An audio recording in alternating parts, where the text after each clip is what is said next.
ఓం మహాగణాధిపతయే నమః. ఓం గురుభ్యో నమః. ఓం శ్రీమాత్రే నమః.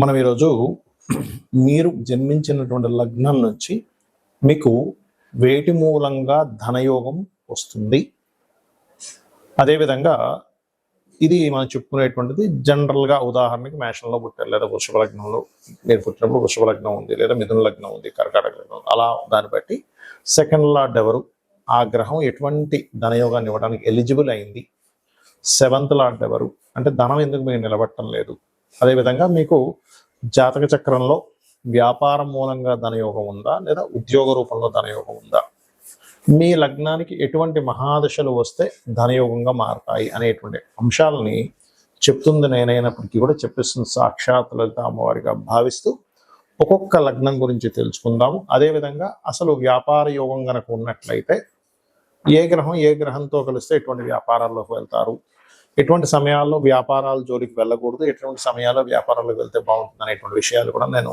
చివరిలో చెప్తాను. వీడియో చివరి వరకు చూడండి. తులా లగ్నము, తులారాశి. తులవారికి కనుక చూసుకున్నట్లయితే బ్యాలెన్సింగ్ ఉంటుంది వాళ్ళకి, అంటే ఏదైనా సరే బ్యాలెన్స్ చేసుకునేటువంటి తత్వం ఉంటుంది. అంటే సిచ్యువేషన్ వచ్చింది, దాన్ని ఎలా ఎదుర్కోవాలి, ఎలా నిలబడాలి అనే తత్వం బలంగా ఉంటుందండి తులవారికి. ఎవరికో ఎక్కడో 1000-2000 జాతకాల్లో ఒకరికి కనుక ఆ శుక్రుడు పాడైతే చెప్పలేం, కానీ ఖచ్చితంగా ఉంటుంది. అయితే ఇక్కడ ఈ తులాలగ్నం వారికి ధనాధిపతి సప్తమాధిపతి ఒక్కరే. సహజంగా సప్తమాధిపతి కుజుడైనది కొంచెం స్ట్రాంగ్గా ఉండేటువంటి జీవిత భాగస్వామ్యం వస్తుంది న్యాచురల్గా. బట్ ఆ కుజుడు వెళ్ళి కొంత శుభగ్రహాలతో కలిసేయండి, శుక్ర గురువులతో కలిసేయడానికి మళ్ళీ మారుతుందేమో, కానీ ధనాధిపతి కూడా కుజుడైనది. మీ ధనాధిపతి యొక్క శక్తి ఎలా ఉందో తెలుసుకోవాలి ఎప్పుడు కూడా. అంటే ధనాధిపతి ఎలా ఉన్నాడు ఈజ్ మోస్ట్ ఇంపార్టెంట్. మనకి ధనం రావట్లేదండి, దాన్ని స్ట్రెంత్ చేసుకోవాలి. ఎలా అంటే ఇప్పుడు చూడండి, కొంతమందికి పళ్ళకి సంబంధించిన ఇబ్బంది వస్తుంది. డాక్టర్ గారి దగ్గర, డెంటల్ డాక్టర్ గారి దగ్గరికి వెళ్తే ఏం చెప్తారు, అయ్యా మీ చిగుళ్ళు స్ట్రాంగ్గా లేవు, మీ పళ్ళల్లో కొంత ఇది ఏర్పడింది కాబట్టి దాన్ని ఫీల్ చేయాలి చెప్తుంటారు. అంటే ఏమిటి, మనం పళ్ళని ఎలా అయితే గట్టిగా చేసుకుంటున్నామో ఓ డాక్టర్ గారిని కన్సల్ట్ చేసుకుని, మీ ధనాధిపతి బాగోకపోతే కూడా స్ట్రెంత్ లేదు కాబట్టి స్ట్రెంత్ సరిగా రాదు. కాబట్టి మీరు అప్పుడు ఏం చేయాలి, ఓహో ధనాధిపతి కుజుడు కాబట్టి కుజుడికి అధిష్టాన దేవతలు ఎవరు, సుబ్రహ్మణ్యేశ్వర స్వామి, ఆంజనేయ స్వామి, లేదా కాలభైరవుని కూడా చేసుకోవచ్చు. అయితే కుజశని కాంబినేషన్ ఉన్నప్పుడు కాలభైరవుడు బాగా పనిచేస్తాడు. అలా ఉన్నప్పుడు అది చేస్తూ ఉండగా మీకు పూర్వజన్మ కర్మ అనేటువంటి తగ్గి, ఇక్కడ ఎందుకంటే ఈ తులాలగ్నం వారికి ధనపరమైనటువంటి పూర్వజన్మ కర్మ, ధనాన్ని ఇచ్చే కారకుడు ఒక్కడే అవుతాడండి. సో కుజుడు ఎంత బాగున్నాడు ఈజ్ మోస్ట్ ఇంపార్టెంట్.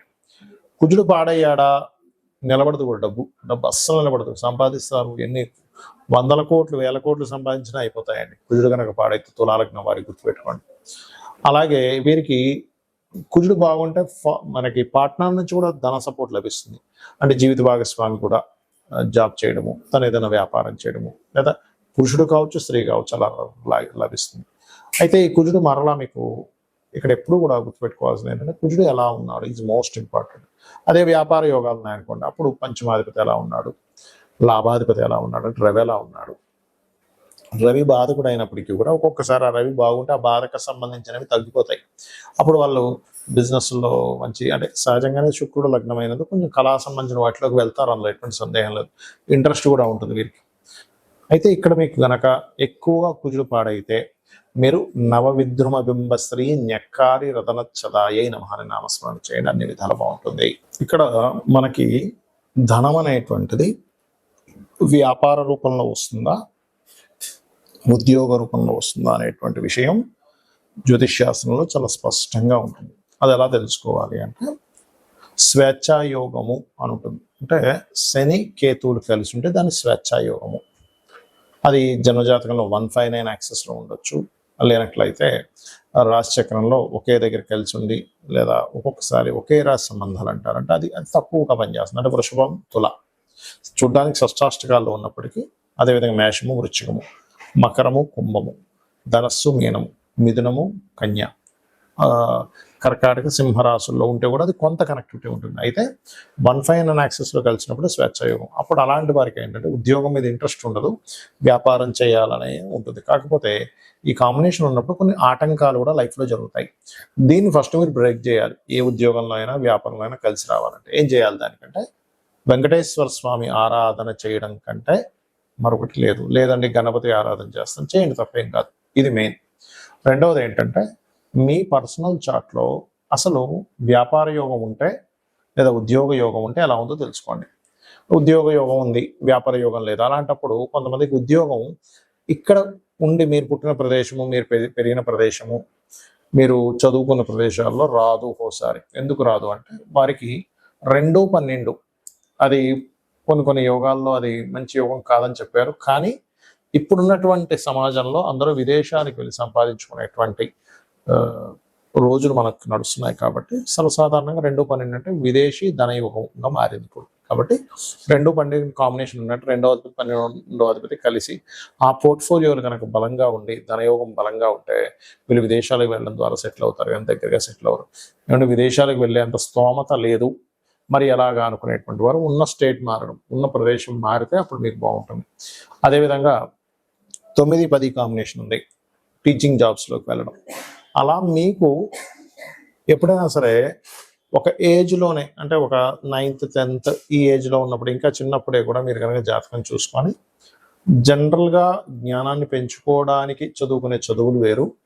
మీరు పలానా ప్రొఫెషన్ తీసుకుంటాను అన్నప్పుడు దానిలో ధనయోగం ఉందా లేదా అన్నప్పుడు మీ ధనాధిపతి ఏ ప్రొఫెషన్కి కనెక్ట్ అయి ఉన్నాడో తెలుసుకోవాలి. అప్పుడు మీకు ఉదాహరణకి కుజుడితో సంబంధాలు కలిగి ఉన్నాడు, అప్పుడు IPS IAS మన ఏదైతే మనకి చూడండి పోలీస్ డిపార్ట్మెంట్ ఇట్లాంటి వాటిల్లోకి వెళ్తే మీకు కెరియర్ అనేది బాగుంటుంది. లేదా దశమాధిపతి ఎలా ఉన్నాడు, లేదా D10 చార్ట్ దశాంశ చక్రము అంటారు. ఆ యొక్క D10 చార్ట్లో దశాంశ చక్రంలో ఈ దశమాధిపతి ఏ గ్రహంతో బలంగా ఉన్నాడు అది ఇన్ డీటెయిల్డ్గా చూసేది. అంటే టైం ఎక్కడా కూడా తప్పు ఉండకూడదు. పర్ఫెక్ట్ టైం ఉన్న వాళ్ళకి మాత్రమే వర్గ చక్రాల్లోకి వెళ్ళాలి. ఈ రకంగా చూసుకోవాలి. అంటే మొట్టమొదటిగా మీకు ఇక్కడ ఉందా, విదేశాల్లో ఉందా, లేదా ఉన్న ఊరు మారితే ఉందా. ఇంకోటి ఏంటి, కొంతమందికి కొంత అంటే మొట్టమొదటి ఒక 2-3 సంవత్సరాలు కొంత డిస్టర్బెన్స్ ఉంటుంది. వెంటనే వాళ్ళు ఏం చేస్తారంటే అయ్యో నాకు ఉద్యోగం రావట్లేదు అని అనుకుంటారు. అలా కాదు, ఆ పర్టికులర్గా ఆ డిస్టర్బెన్స్ ఉన్నప్పుడు ఉండే మహాదశ అంతర్దశలకి దానం ఇచ్చుకుంటే అది క్లియర్ అయిపోయిందంటే 2-3 సంవత్సరాల తర్వాత ఆ వ్యక్తి చాలా టాప్ పొజిషన్లోకి వెళ్ళే టైం కూడా వస్తుంది. ఒక్కోసారి అది చెక్ చేసుకోవాలి. ఇక వ్యాపారం గురించి చూద్దాం.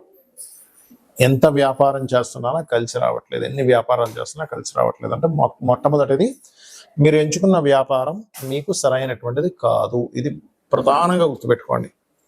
మీరు ఎంచుకున్నది సరైనటువంటిది కాదు. ఎందులో ధనం రావాలో అందులో వెళ్లకుండా రివర్స్లో వెళ్తున్నారని అర్థం. మరి దీన్ని వ్యాపార యోగం ఉందా లేదా మొట్టమొదటిగా మనం చెక్ చేసుకోవాలంటే వ్యాపార కారకుడు అంటారు బుధుడు. ఆ బుధుడు మీ జన్మజాతకంలో ఎలా ఉన్నాడు, పాపకత్తేరులో ఉన్నాడా, ఎన్ని వ్యాపారాలు చేసినా మీకు ఏదో కొంతకాలం కలిసి వచ్చినట్టుగా వస్తుంది, తర్వాత నష్టపోతుంటారు, మళ్ళీ అప్పులు తెస్తారు, మళ్ళీ వాటిని తీర్చుకుంటూ ఉంటారు, అలా అమ్ముతారు దెబ్బతారు, ఇలా నడుస్తూ ఉంటుంది. అలా కాదని బుధుడు చాలా బాగున్నాడు, ధనాధిపతి బాగున్నాడు, లాభాధిపతి బాగున్నాడు, ఆలోచన స్థాన కారకుడు బాగున్నాడు, సప్తమాధిపతి బాగున్నాడు, అప్పుడు ఖచ్చితంగా బాగుంటుంది. అంటే ఏమిటి, ఇక్కడ మీ జన్మజాతకంలో కనుక సప్తమాధిపతి బాగుంటే పార్ట్నర్షిప్స్ ద్వారా మీరు వ్యాపారాలు యోగిస్తాయి. అలా కాదండి, వ్యాపార కారకుడు బుధుడు లేదా ధనాధిపతి ఏ గ్రహంతో కలిసి ఉన్నాడో చూసుకోండి. ఉదాహరణకి వరుసగా ఒక్కొక్క గ్రహాన్ని తీసుకుంటే మీకు రవి గ్రహంతో కలిసి ఉన్నాడు, మెడికల్ ఆరోగ్యాన్ని ఇచ్చే దాంట్లో బాగా కలిసి వస్తుంది. మెడికల్ షాప్ కావచ్చు, హాస్పిటల్స్ కావచ్చు, మెడికల్ రిలేటెడ్ ఆరోగ్యాన్ని ఇచ్చేటువంటి న్యూట్రిషన్స్ కావచ్చు, మీరు చేసేటువంటి ఏ వ్యాపారమైన ఆరోగ్యానికి సంబంధించింది ఖచ్చితంగా బాగుంటుంది. చంద్రుడితో కలిసి ఉన్నాడు, టూర్స్ అండ్ ట్రావెల్స్, అయితే ఇక్కడ శుక్రుడు కూడా బాగుండాలి. టూర్స్ అండ్ ట్రావెల్స్ లేనట్లయితే ఫుడ్ రిలేటెడ్ బిజినెస్లు, మెడిటేషన్ సెంటర్స్, ఆహ్లాదాన్ని కలిగించేటువంటిది, బట్టల షాపులు, ఇవన్నీ కూడా బాగుంటాయి. కుజుడితో కలిసి ఉన్నాడు, అలాంటప్పుడు ఏంటి సెక్యూరిటీ సర్వీసెస్ లేదా పెద్ద పెద్ద మిషనరీస్ లేదా అగ్నికి సంబంధించిన గ్యాస్ రిలేటెడ్ అంటే ఏదైనా సరే మిషనరీ పవర్ రిలేటెడ్ సంబంధించిన బాగుంటాయి. ఈ పవర్ రిలేటెడ్ సంబంధించిన దాంట్లో రవి గన కనెక్టివిటీ అయితే అప్పుడు ఏమవుతుందంటే సోలార్ ఎనర్జీస్ లాంటివి వాటి ద్వారా డబ్బులు వస్తాయి. మరి బుధుడే అయ్యాడండి మీడియేటింగ్, మార్కెటింగ్, డిజిటల్ మార్కెటింగ్, అడ్వర్టైజ్మెంట్లు ఇట్లాంటి వాటి ద్వారా వస్తుంది. గురువు కనెక్ట్ అయ్యాడు, teaching related, guiding related, consultancy related, వీళ్ళతో ధనాధిపతి, లాభాధిపతి, సప్తమాధిపతి ఈ కలయికలు ఎంత బలంగా ఉన్నాయి.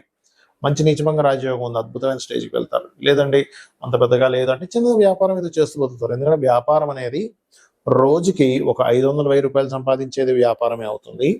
రోజుకి కొన్ని 100 కోట్లు టర్న్ ఓవర్ చేసేటువంటిది కూడా వ్యాపారమే అవుతుంది. అయితే వీళ్ళ యొక్క వ్యాపారం యొక్క బలం ఎంత ఉంది అనేది మహాదశ అక్కడ ఉండేటువంటి గ్రహాల యొక్క కలయిక, అక్కడ ఉండే పట్టినటువంటి యోగాన్ని బట్టి డిసైడ్ అవుతుంది.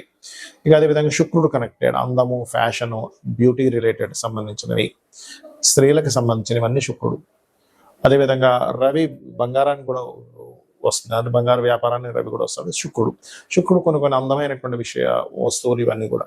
శని కన్సల్టెన్సీ సెంటర్స్లో ముఖ్యంగా జాబ్ కన్సల్టెన్సీ, లేబర్స్ని పంపించి వాళ్ళ ద్వారా, ఇప్పుడు కొంతమందిని కన్సల్టెన్సీ కొన్ని ఉంటాయి, ఎలా అంటే వాళ్ళ దగ్గర నుంచి మనిషి మన దగ్గరికి వస్తాడు, ఆ వ్యక్తికి ఆయన ఇచ్చేది ఒక 20,000 అయితే మన దగ్గర 22,000 23,000 తీసుకుంటాడు. ఆ 3,000 మార్జిన్ పెట్టుకుంటాడు లేబర్ సప్లై చేసి అలా. లేదా ఆయిల్ బిజినెస్లు, లేనట్లయితే ఐరన్ బిజినెస్లు, ఇవన్నీ శాటర్న్ ఇస్తాడు, గుర్తుపెట్టుకోండి. ఆ రకంగా రాహువు కేతు అయితే, రాహుకేతు ముఖ్యంగా రాహు సాఫ్ట్వేర్ రిలేటెడ్, కేతు ఆధ్యాత్మిక సంబంధించినటువంటివి, అదేవిధంగా కెమికల్ రిలేటెడ్ ఇట్లాంటి వ్యాపారాలు. ఇక్కడ ఏంటంటే ఒకటి, మన జన్మజాతకంలో ఏ యోగం ఉందో తెలుసుకొని వెళ్ళడం ఒక ఎత్తు. అసలు ఏ యోగాలు లేవండి, చాలా ప్రాబ్లమాటిక్గా ఉందన్నప్పుడు అమ్మవారిని నమ్ముకుంటూ అమ్మవారి ఆరాధన చేసుకుంటూ ముందుకు వెళ్ళడం. జాబ్ రావట్లేదు, ఓం మాణిక్యముకుటాకార జానుద్వై విరాజితాయే నమః, లేదా ఓం శ్రీమాత శ్రీ మహారాజ్ని శ్రీమత్ సింహాసనేశ్వరి నమః. ఈ 2 నామాలు ఏది చేసుకున్నా మీకు జాబ్ అనేటువంటిది వస్తుంది. అయితే భక్తి శ్రద్ధలతో నమ్మకంగా చేసుకోవాలి. వ్యాపారంలో రాణించలేకపోతున్నాము, ఓం ఇంద్రగోప పరిక్షిప్త స్మరతోనాభజంగికాయే నమః అనే నామస్మరణ ఖచ్చితంగా మీకు వ్యాపార అభివృద్ధిని ఇస్తుంది. శ్రీమాత్రే నమః.